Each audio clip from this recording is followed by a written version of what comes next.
Well, hello. My name is Angel Wood, and this is Crime of the Truest Kind.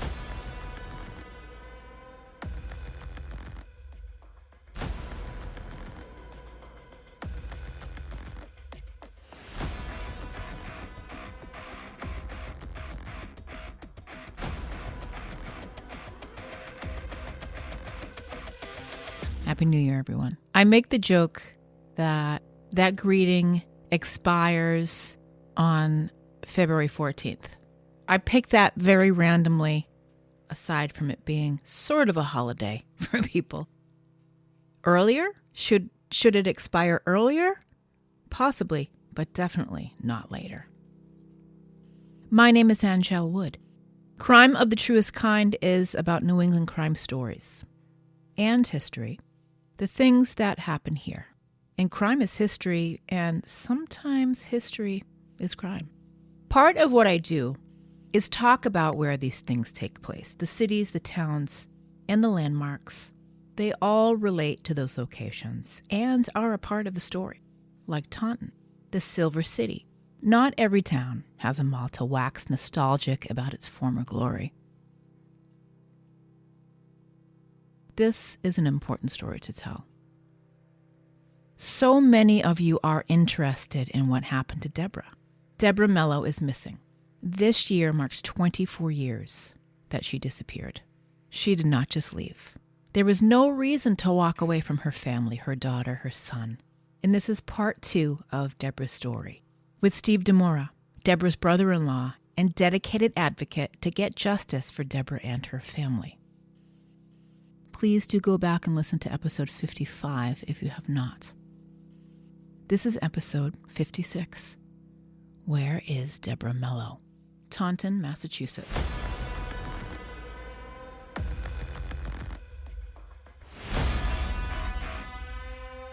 In this episode, I talk about domestic violence against women, coercive control, and other Massachusetts cases where the wife, and sometimes the entire family, are killed. Please listen with care. Well, we can all be facetious and say, I watch Dateline. It's the husband. Dateline was not yet even a thing when Carol DiMaiti was shot and killed while pregnant with her first baby in October of 1989. And I don't think for a second that none of those hard-nosed, pug-ugly Boston detectives didn't smell a rat in Charles Stewart, who blamed a black man in a tracksuit in Mission Hill. All the kids dressed like that in the 80s? Murder in Boston on HBO Max is so sad because it's all true. Boston has a shitty history, and the Stewart case sunk a knife deeper into that gaping wound. And spoiler, Charles Stewart murdered Carol DiMaiti Stuart, his wife, because he felt he had lost the upper hand in the marriage and he didn't want to have a kid. Now, you would think that all those Dateline episodes taught us in its 30-year run that it's the guy, right? I found a website that analyzes Dateline crimes, and as it turns out, they reported in 2020 that in just a little more than 38% of Dateline cases, the suspect is the victim's significant other. In just 7% of cases, the suspect is the victim's ex. But in 47.7% of Dateline cases, they don't involve a romantic relationship between the suspect and the victim. All right? And we are so often the judge and jury in crime cases. I've talked about the true crime cabal of sleuths and TikTokies who dive face first into their almost detectiving. And people have come up with wackadoo theories on everything. Someone even mentioned the Bridgewater Triangle in reference to Debra Melo's disappearance, because she's from Taunton, and the Bridgewater Triangle spans across several towns, including Abington and Bridgewater, Freetown, Middleborough, Rehoboth, Raynham, and Taunton. A 200-square-mile triangulated paranormal vortex. It is believed to be a hotbed of modern-day myth, involving hauntings and curses, and odd creatures and serpenty things, ghostly mysteries, UFOs.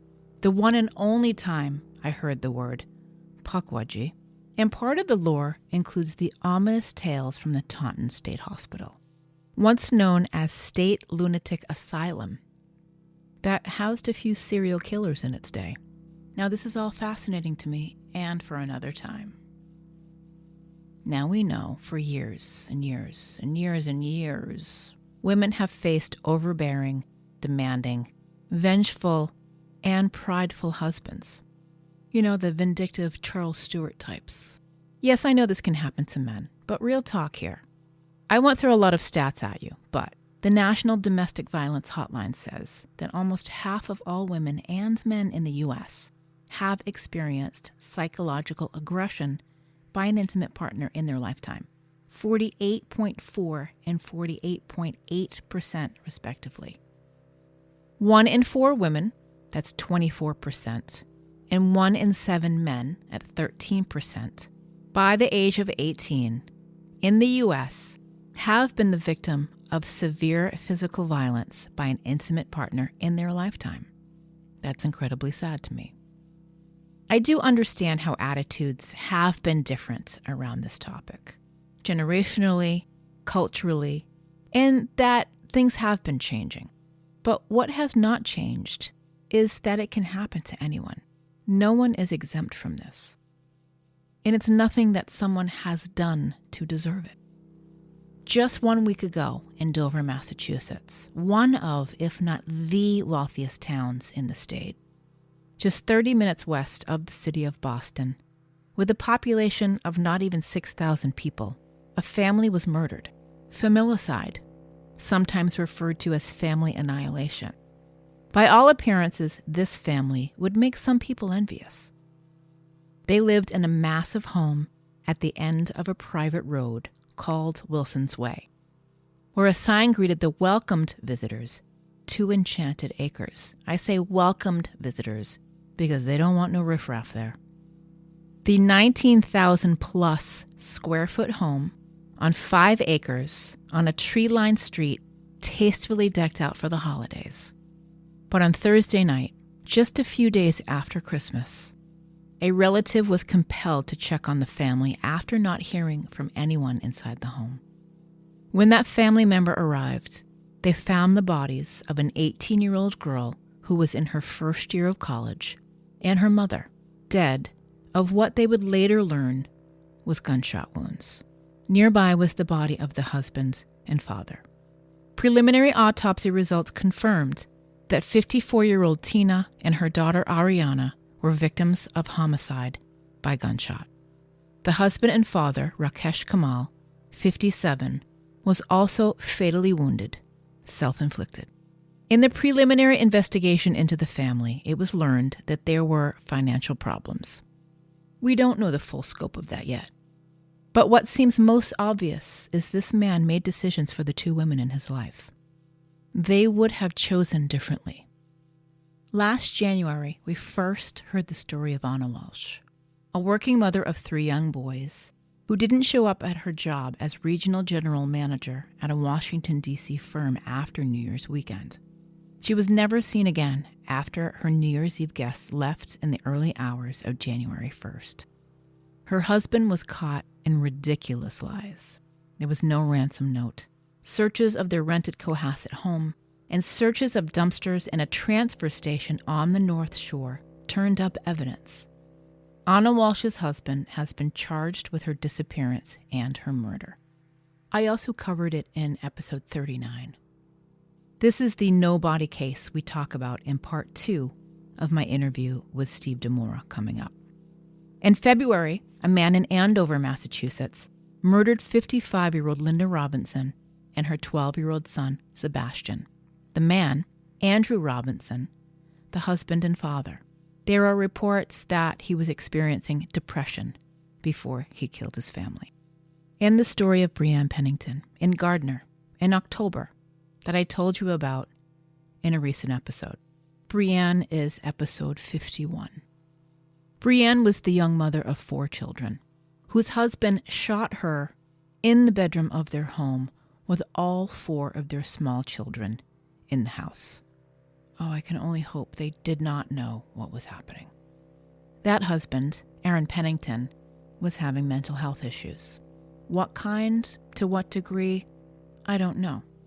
I do know it affected his job, and he took a leave. And it was causing problems for their marriage. Breanne was going to take her children to Texas without him. So he shot her and ran away. 2 months later, he has not been found. Aaron Pennington is wanted for the murder of Breanne Pennington. Is he alive? We don't know. Is it a Brian Laundrie situation? Well, each of these stories are very different. They have one thing in common. Their husbands decided they weren't going to live. These women would have chosen something else, to stay with their children. Domestic abuse is physical, it's psychological, it's emotional, it's financial, it is sexual, it is reproductive control, where a partner decides for the woman whether she is or is not having a baby. There is something called stealthing. Okay, so here's the part of the show where I ask you to earmuff it for me. That's that scene in Old School where Vince Vaughn tells his kid to cover his ears because he's about to say something terrible. Though I will approach this very clinically and read verbatim from the Healthline's report. Stealthing refers to the non-consensual act of removing a condom during sexual activity without the awareness or consent of the other person involved, or persons.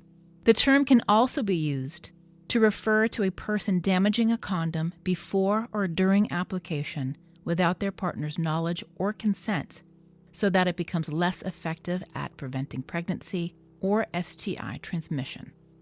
And someone just said, "What's STI?" Sexually transmitted infection. Do we know without a doubt that these women were being abused?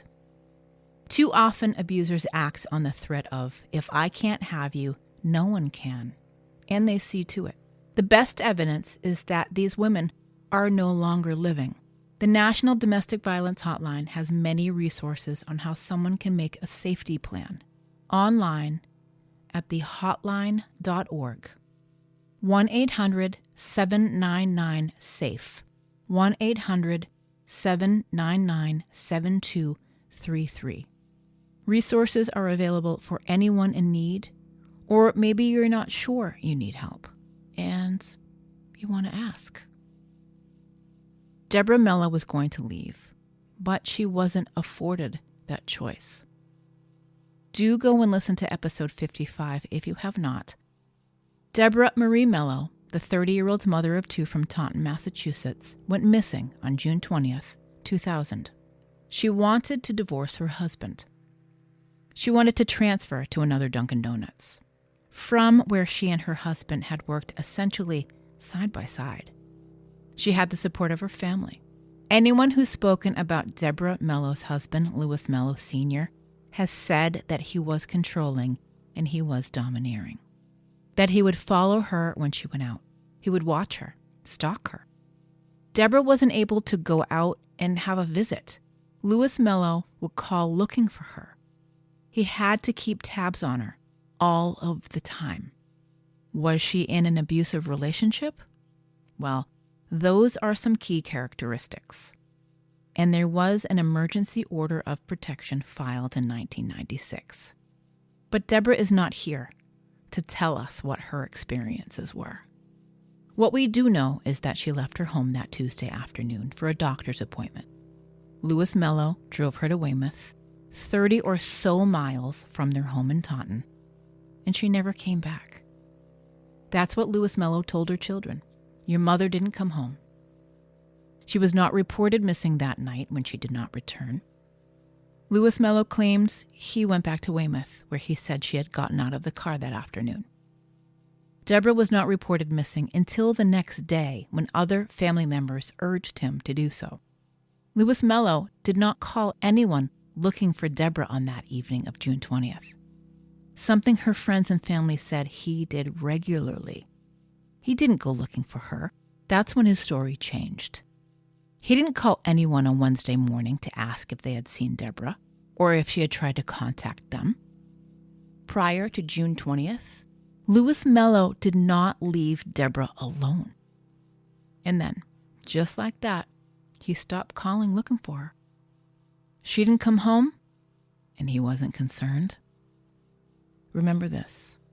Debra couldn't go get a cup of coffee with her sister or a friend without him showing up. I'll be right back.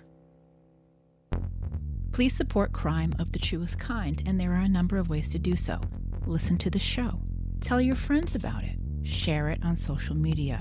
Leave a 5-star rating and review on Apple Podcasts. Go to the merch store. Buy some merch. Drop a tip in the jar. Give the dogs a bone. Really, my dogs are obsessed. Become a patron on Patreon, with 4 tiers starting at just $1. All links at crimeofthetruestkind.com. Louis Melo stuck to the story that Debra got out of the car in Weymouth with nothing but the clothes she was wearing. He told police he went back to Weymouth to look for her, but cell phone records showed he never left Taunton. Louis Melo took 2 polygraphs. He was never involved in any searches for her. He stopped cooperating with police and with her family. At the Dunkin' Donuts in Braintree, where they both worked, for a family they had both worked for a long time, no missing flyers were posted. We will also talk about that. Louis Melo did not participate in any of their vigils, masses, or searches with Debra's friends and family. He has not spoken publicly about his missing wife in the years since. He does not respond when contacted. Louis Melo got to move on.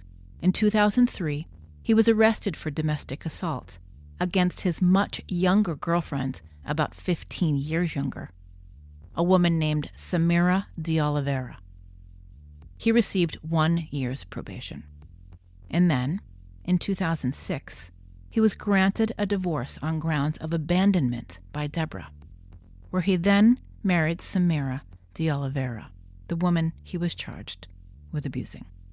In the 23 and a half years that Debra has been gone, her stepfather Joe passed away, her brothers Richard and Stephen, her mother Marilyn, and just last month, her only son Louis died.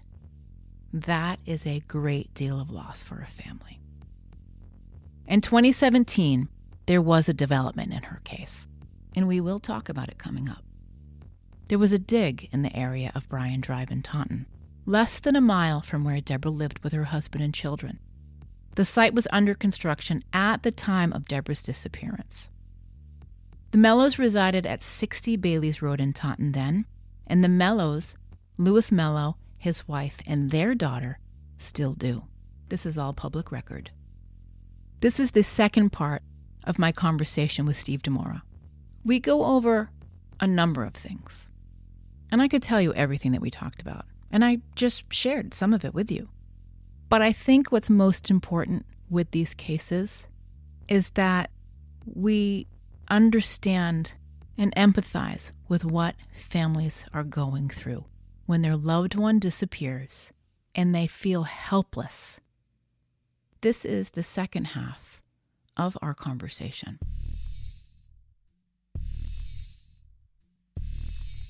Do you think if Debra went missing today, given all of the things that we know scientifically, etc., do you think her case would have been more easily solved? I'm still trying to understand why her husband, Louis Melo, the last and only person to see her alive the day she disappeared, why more attention or more pressure was not put on him. I think there'd be a lot of different things that could have happened. So I think it was maybe 10 years ago, like that, for instance, that story that I just spoke about, how, and I forget the exact details of where, but when that guy, out of his wife, murdered him, put some of her stuff at his mother's property in the dumpster, they're looking to charge him with no body. That's right. 10 years ago, they passed a law with enough evidence that you can. So 23 years ago, you got no body, you have no evidence.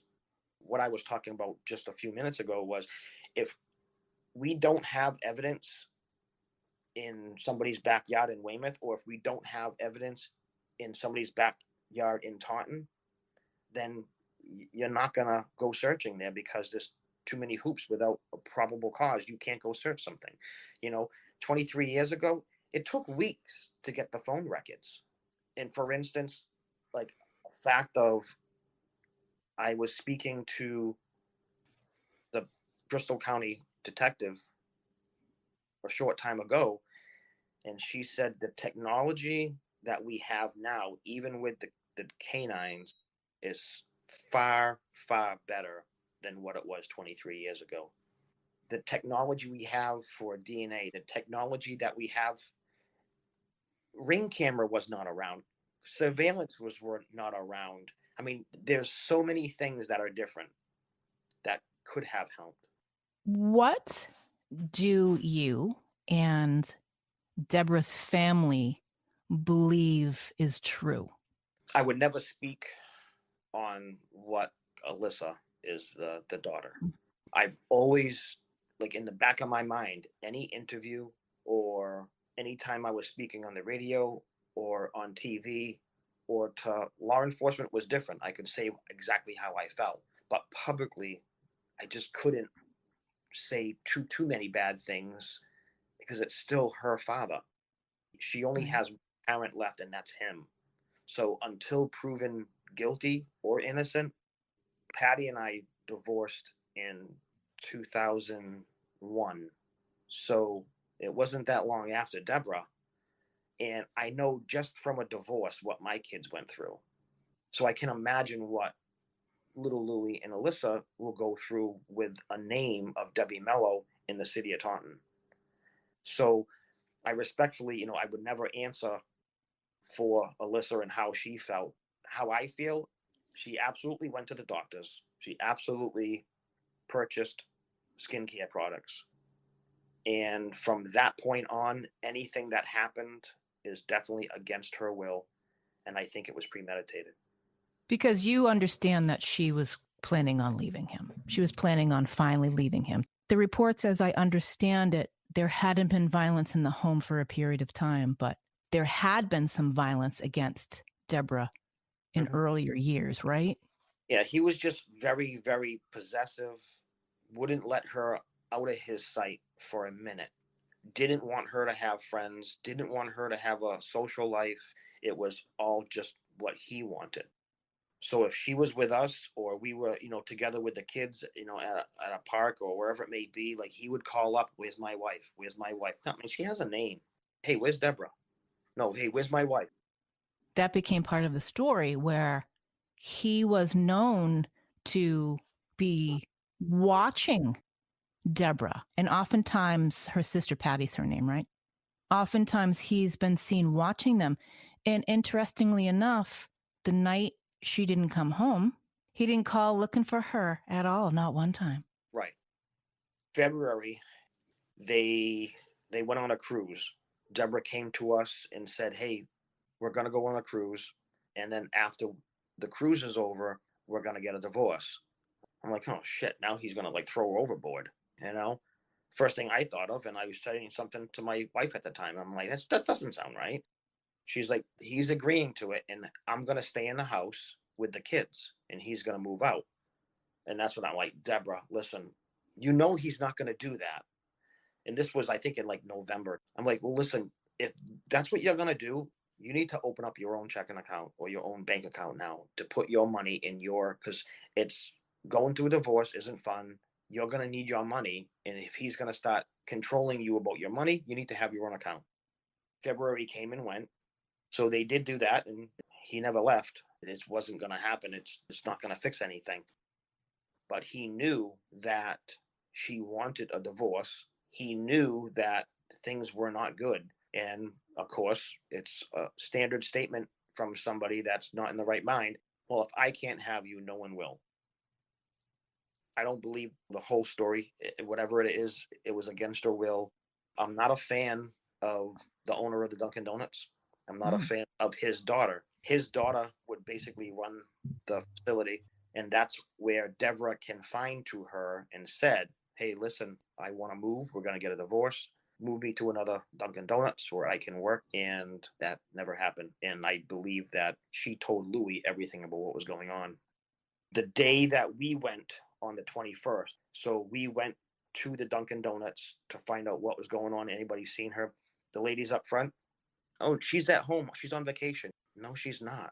And then the following day, which would be the 22nd, we went to the Dunkin' Donuts, put up posters that we had just made. And of course, I had, that's the times, 23 years ago, I had to go to a company that made posters.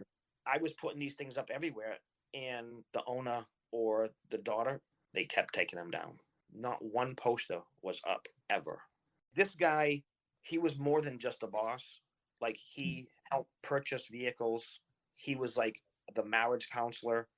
He was with Louis since Louis was 16 years old, 15 years old, working for him. This guy, plain and simple, Louis made him a lot of money and Debra made him a lot of money because she was the manager of the whole front and he was the manager of the whole back. They went to Kingston, they went to Attleboro, they went to Braintree, they went everywhere where he had a Dunkin' Donuts. They would go move things around, get things up and rolling perfectly, and then go to another one. And I can remember plenty of times, helping them get a mortgage and everything. It was more than just, he was more than just a boss. His whole family was in Dunkin' Donuts. The sisters, the brother, cousins, everybody. So it sounds to me that these folks have more information than they have been willing to share. I've talked to somebody in law enforcement, whether they were just telling me that or not, I don't know. But they don't see any involvement in the owner. How could you not keep a poster up? I mean, there's 2 or 3 businesses in Taunton that still have the original poster up 23 years later in that building. I know in 2017, there was some excavation that went down in Taunton in the neighborhood, not close to the home, not too close to the home where Debra Melo lived with her family when she disappeared, but in the neighborhood. Mm-hmm. How did that come to be? Typically, when I will get a phone call or a message or something, is whenever we have something in the social media, when we have something on TV or a story somewhere about Debra, that's when people start talking about it again. So I did an article in a newspaper and the guy came down and we did a quick interview. He put it in the front page of the story, and it wasn't her birthday. It wasn't the anniversary. He just wanted to do a story. So, okay. So he did. With the whole media thing, they published their newspaper, but then they put it out there. I got a phone call the next night after we did that article that it was aired, and it was a friend of mine. He said, "Hey, my daughter's boyfriend he wants to talk to you." So, okay. I went to my friend's house. As soon as I got there, I looked and this kid was like 30 years old. And I'm like, all right, listen, how old are you? Because like, if you're going to tell me a story, you were what, like 8, you know? So he told me a story. The area that he was speaking of, it was like a dead end street. It's a cul-de-sac area where there's just a lot of different houses. Steve Perry Sr., it was his development. It was his property. He was building this road. At the end of where this last house was, there was a huge hole because they were getting rid of a lot of ledge, a lot of rock. And the next day when he went out there was a piece of equipment that was out there that had like a plastic bag with a razor blade and some bloody paper towels, and there was a pair of underwear. So good for him, good memory, and I don't take that away. So then they contacted in the owner of the properties that he was building the construction at that time. He had passed away, so he wasn't around, but his son was. His son remembers that. So the hole that they were digging was for a foundation. So it was probably 40 feet wide, 30 feet deep, because they need to pour a foundation.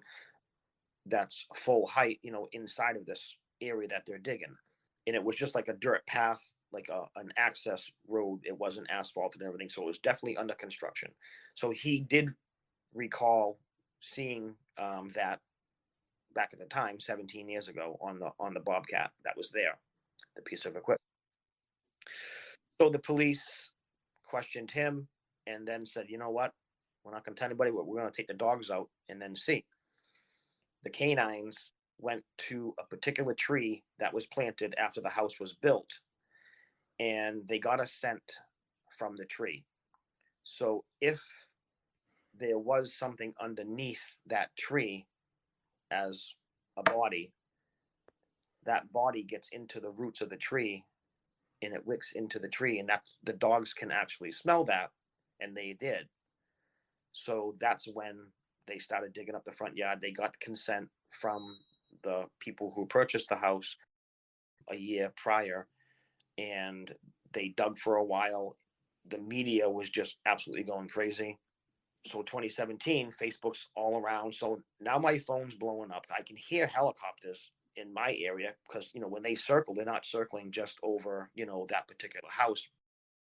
I got a phone call that, hey, you should look on social media. They're saying that helicopter and everything that's happening is Debra. I was like full of paint. I was painting my house. I was doing stuff. So I hopped in my car, and it was like deja vu. Like I hopped in my car, I pulled down, and now there's no traffic. Like no one's moving. Like cars are all parked on the side of the road. So I pulled right up to the police line where the house was, and another police officer picks up the do not cross. I go underneath, and he just walk with me. So I just started walking with him, and I'm like, "Am I supposed to be here?" He says, "That's why I let you in." I says, "This is a Debra." And he says, "Well, keep walking with me, and you need to go talk to the other guy over there." So I went with that guy, and now we're under surveillance because everybody's watching, And I was actually just looking at all of those episodes that got aired from different news stations last week. Police said that they were searching, and they wouldn't really say what about, but the brother-in-law of Debbie Melo was seen behind the lines talking to police. So that kind of summed it up. They waited a few days because of the activity. It was like the news, stations were just casing out the whole state, staying there overnight, waiting for something to get a story. They came back, it was like an ultrasound machine. They run that over the ground, and then they can see what's under the earth. And a few days later, after it was quiet, they did do that, and they came up with nothing. And there was nothing DNA hit. No, nothing. At least here we are. That was 2017, 17 years later, Yeah. but they took the efforts to They did do it. that. And I've had searches done just last year, this past year, And have your searches focused on Taunton or Weymouth or both? just Taunton. You think that that's probably where I don't know. You want to think that she was a Yeah, petite girl. So did Yeah. she get let out? Did she want to get out? No one's going to leave their belongings in their cell phone in a car and just say, screw you, I'm getting out of the car. so far away from where she lives. Right. Let me suspend my disbelief for a moment. She gets out of the car, empty-handed, has nothing, on the side of the road of a very busy traffic Right. thoroughfare. She's going to find her way home. Right. That's just absurd. It's a 45-minute drive, never mind walk. That's right. Not to mention the fact that because of this location that Lewis Mello reported dropping her off in, there's no record of anybody seeing her during that time. It was between like 3 and 4 p.m. on June 20th. No one ever had any reports of seeing her at that time, did they? No, not officially. People have called up and said, oh, I saw this one, I saw that one. And it's like, your statement or question was, do you think things could have been different if it happened today? Yeah, because everybody's got dash cams or ring cameras, or street lights have cameras now. There could have been a lot that changed, and never mind, that first 36, 48 hours, the dogs They could have tracked his phone. Did anything happen in his vehicle? Was there any searches, anything done to the car he was in? That's the catch-22. What happens if there was blood? She had blood in her car, her trunk, the front seat. Really didn't matter. It was her car. And what about if there was blood at home? Well, they did do a search in the cars. I was there for that. They did do a search in the house. I was there for that. I mean, the one statement that was said, and I agree with it, if in fact he did do something, he's already shown to the world prior to her disappearance that he is the type of person, like, he is possessive. He has to call the shots. It has to be, he's in charge. You think that she could be somewhere that he doesn't know or he can't monitor? I don't. Evidently, I'm living it, but there should be no perfect crime. There's got to be a mistake somewhere. And I don't think that he's smart enough to get away with this alone. I truly believe that. Because it was spare of the moment and it just happened and they got into a fight, he hit her, now she's unconscious, and he just did something with her. There's no way that you could just dig a shallow grave in a couple hours. I mean, I did do just that. I went to a location in Taunton. Someone brought me there and they said, I believe something's right here. So I went back by myself and I dug a hole. I went down about 5 feet. I was there for like 3 hours. There's no way, like, unless you have, like, I got a pickaxe, I got a shovel, a couple of tarps. All right, come on, let's go to the doctors, Deborah. So that's why something, I believe, was already premeditated. He already knew something was going to happen that day. Or somebody. No one knows the truth. He could have said, hey, I got to make a stop on the way home because I'm going to be buying a car, or I'm going to be doing this or that. I'm going to be, buying something. So I'm going to stop at the store. And you're just, after we go to the doctor's office, I got to make a stop. And then something happened to her then. I don't know. Based on what I understand of their relationship, he never really let her out of his sight anyway. Was it common for him to drive her places like this? Yeah, she didn't drive alone because they worked together all the time, right by his side all the time. What can we do to support you in this? I have been trying to share information about Debra's case, certainly, talking about it on this podcast, letting other people know. Because remember, it's 23 years later, so there's people that don't know anything about her case. There are people in Taunton and in the neighborhoods where she lived and worked that don't know. I work with a guy who's like 30 years old. Just around Debra's anniversary time, it was in June, we were talking about it, and he does some educational, inspirational type podcasts. Not really anything like you do. He's like, hey, we talked about this before. Would you want to do a podcast? Yeah, it's perfect timing. So we did do one, and they did okay with getting hits and people watching the podcast, but it wasn't like, it's not what they do. It was funny listening to them talk to me because this has been my story for so long. And growing up, like, they really didn't know. They remember seeing some posters or hearing about it. They were 3, 4 years old when it happened. Maybe by the teenager time, you might hear a name, pop up here and there of that, but they knew nothing. So, I mean, even, law agencies, I've talked to certain people even in Taunton, there's some younger guys that are on the force now, and they don't know who Deborah is. And I'm not putting fault on them. The biggest thing is, like I had said earlier to you, where from day one to 23 years later, some people just don't want to talk to law enforcement. Some people don't want to get involved. But it's always when something comes out for a newspaper article or social media, or there's a news clip of Deborah, that's when people start talking about it again. And I've been working with police in all different agencies trying to put this, if you will, the puzzle together. And something that doesn't seem right to you could mean nothing to me, or it could be that missing piece of the puzzle. There's a lot of things that I won't say I don't want to jeopardize some things with the case. But there are some things in the case where I just don't care anymore. What do I have to lose? I would love to have anybody's piece of that puzzle that they want to help. But just to make a comment on what you had just said, like we don't have the DNA.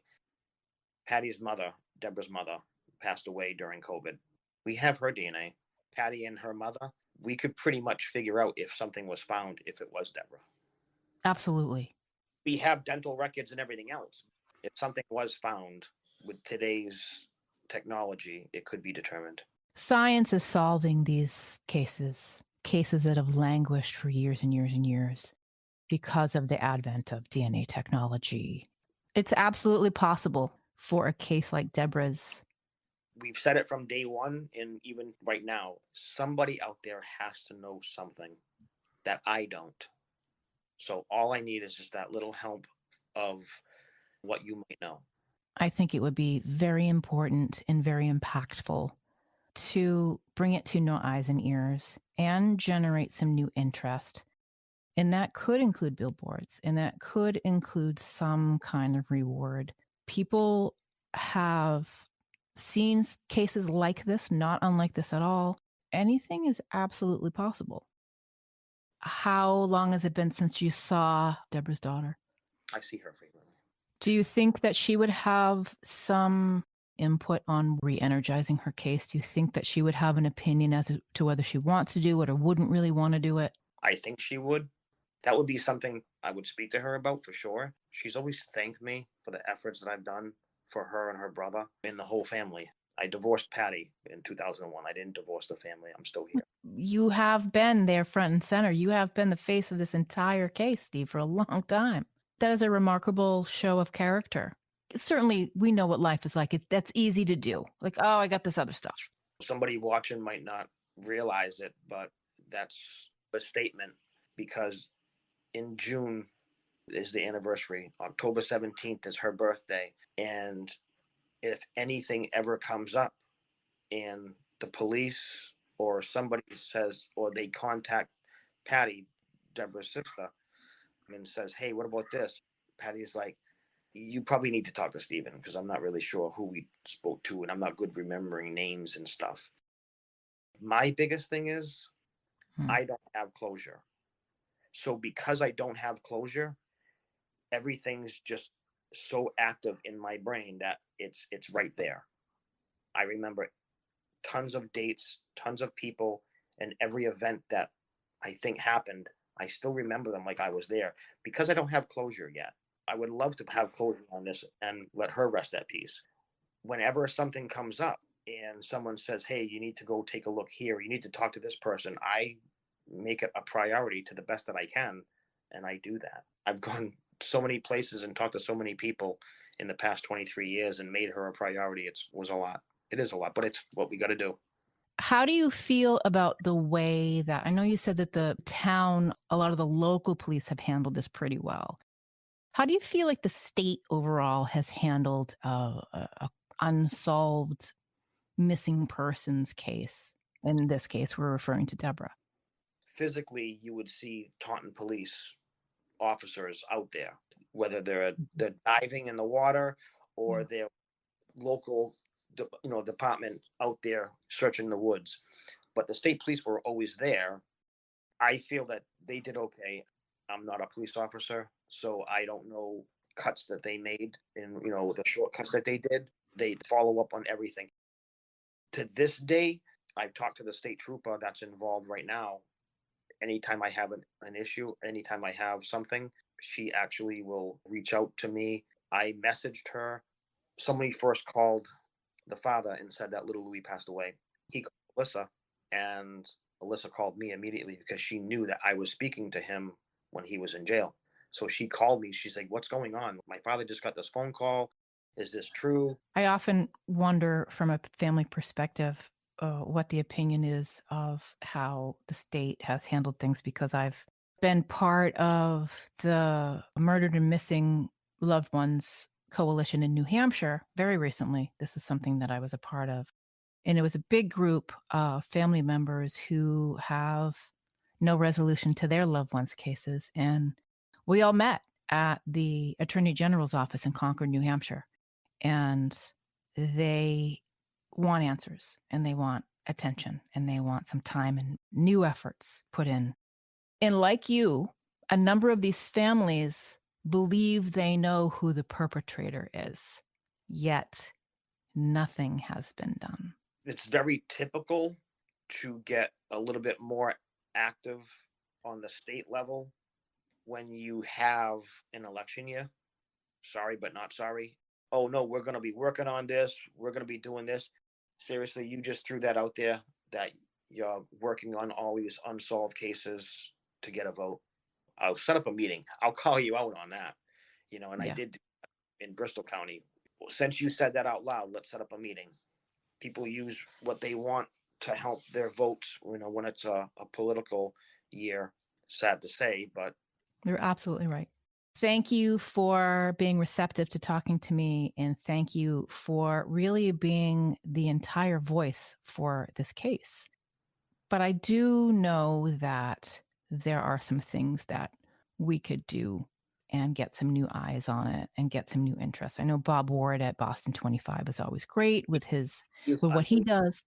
Yeah. From day one, there were like three people: Maria Stefanos, Bob Ward, and there was actually Terry Downing, who used to work for the Brockton Enterprise. Later on, became a Taunton police officer. Those three people right there, and even right now, honestly, Rondella Richardson. But yeah, no, there are quite a few people that are still good out there that would be involved for sure, to help. Bob Ward's unbelievable. Happy New Year. You have been an unbelievable soldier for this family. Really, you have. And if people don't tell you that enough, you have been just on the forefront all of the time. And that's incredible.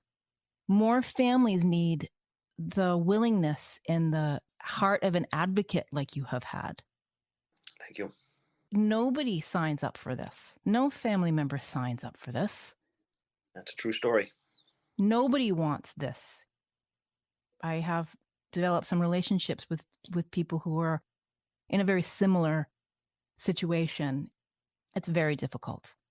There are times that they wish they could just shut it all off, but they're like, well, my sister's still missing, so how can I just not pay attention anymore? I appreciate your time. I really do want to see how maybe I can help. Absolutely. That'd be great. Thank you. Thank you, Steve Demoura. And this is not the end of this story for us. We are going to continue to work on Debra Melo's case, because Debra Melo is still missing. At the time of her disappearance on June 20th, 2000, she was petite, 5'3", about 110 pounds. Blue eyes, shoulder-length brown hair. She often wore curly based on the many photos that I've looked at. She has a tattoo on her right shoulder of a rose with the name Louis underneath. She was wearing a blue sundress with white flowers and a white shirt underneath, white shoes. She had a diamond ring and a ring with the name Debra. All information on the many missing persons databases that you can look up online.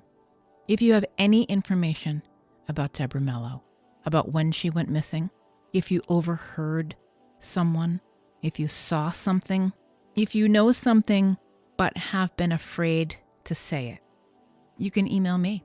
I am serious. I have a phone number where you can leave a voicemail. My voicemail number for the show is 617-903-8411. Send an anonymous piece of mail. P.O. Box 752, Burlington, Mass. 01803. You can always contact the Massachusetts State Police, 781-830-4800, because someone knows something. Thank you for listening. Thank you for caring about Debra's case. I have often asked family members what they think happened, and they will tell you. When your sister has been missing for 20 years and you haven't heard from them once, they have grown to accept foul play was involved. What do I think? Doesn't really matter what I think. But I'll just leave you with the words of Taylor Swift in the song No Body, No Crime. I think he did it, but I just can't prove it. No body, no crime, but I ain't letting up until the day I die. Many families of missing and murdered loved ones share that very same mantra. they will go to the ends of the earth for answers. That may be the only time I quote Taylor Swift on this show. Can't be sure. My name is Angel Wood. This is Crime of the Truest Kind, New England crime stories and history. Online, crimeofthetruestkind.com. Follow at Crime of the Truest Kind. Support the show, share it, post it on message boards, tell your friends, leave a review. That reminds me, I have a new 5-star review to share. This is from Bass Girl on Apple Podcasts. Listen to this show. Angel Wood is one of the best voices out of Boston, with a long list of radio credits. This show is very sensitive to the victims and advocates for them. Thank you for covering the Karina Homer case and bringing attention back to it. At the time of the case, I was going to school across the street from the building where she was found, and will never forget it. Her killer is still out there. And they left a great case suggestion, which I will most definitely research. It's about a Tufts professor in 1983. So thank you for that. And what Bass Girl said in that review is exactly what I want this show to be. And yes, the Karina Homer case is very important to me. And I have a plan for the Karina Homer case too. I have a website set up, Who Killed Karina Homer. I have a Facebook group, Who Killed Karina Homer. You can join the group. And I have been building information on Karina's case. Thank you to the great Patreon patrons, Superstar EPs, Lisa McColgan, Rhiannon, Solid Gold Devon, Pam K, Brandy, Debra, Devil Dog, Dominique, Mark, Rebecca. You're all wicked cool. 2 live shows this winter. February 15th at Faces Brewing in Malden, March 7th at Off Cabot in Beverly, Massachusetts. If you have information about the Debra Melo case, anything at all, email me, crimeofthetruestkind@gmail.com. Thank you for listening. I will speak to you in 2 weeks, back with a brand new show, episode 57. All right, lock your goddamn doors.